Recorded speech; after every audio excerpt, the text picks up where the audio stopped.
direct sur Facebook, le président du parti Les Transformateurs, Dr Succès Masra, a annoncé son retour au pays d'ici 20 octobre. Après plus de 10 mois d'exil, sauf cas de force majeure, nous allons d'ici le 20 octobre 2023 être parmi vous en Djamena, a-t-il déclaré. Le parti Tchad Uni a organisé ce samedi une cérémonie marquant sa rentrée politique. L'événement a eu lieu au siège du parti situé dans le 6e arrondissement du Djamena.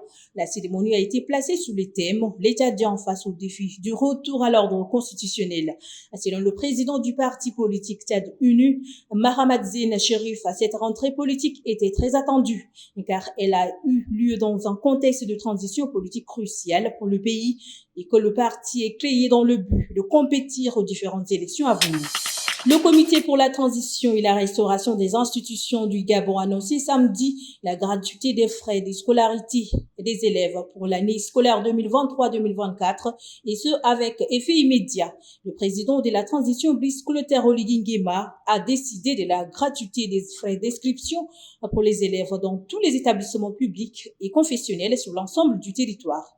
Au Gabon, la rentrée scolaire est fixée au 18 septembre prochain.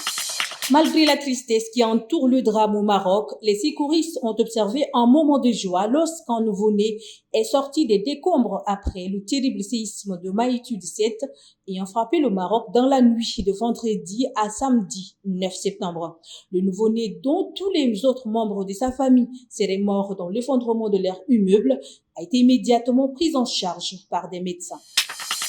Le Maroc a décrété samedi 3 jours de deuil national après le séisme dévastateur qui a secoué le royaume dans la nuit de vendredi à samedi et a fait plus de 2000 morts selon le dernier bilan. Les drapeaux seront mis en berne sur toutes les installations publiques pendant le deuil national, selon un communiqué publié par le bureau royal après que le roi Mohamed VI a présidé une réunion sur la catastrophe. L'actuel premier ministre sénégalais Amadou Ba a été choisi comme candidat de la coalition Benno Bokk Yakaar à l'élection présidentielle de février 2024, a-t-on appris samedi à Dakar. L'annonce a été faite lors d'une réunion des leaders de la coalition Benno Bokk Yakaar tenue au Palais de la République sous la direction du chef d'État Macky Sall, par ailleurs président de l'Alliance pour la République, un des principaux partis de la mouvance présidentielle. Élu président du Sénégal en 2012 puis réélu en 2019, Macky Sall a annoncé en juillet dernier sa décision de ne pas briguer un troisième mandat. Au Niger, le pouvoir militaire a accusé la France de déployer ses forces dans les pays voisins en vue d'une intervention militaire. C'est ce qu'ils ont déclaré dans un communiqué lu à la télévision nationale.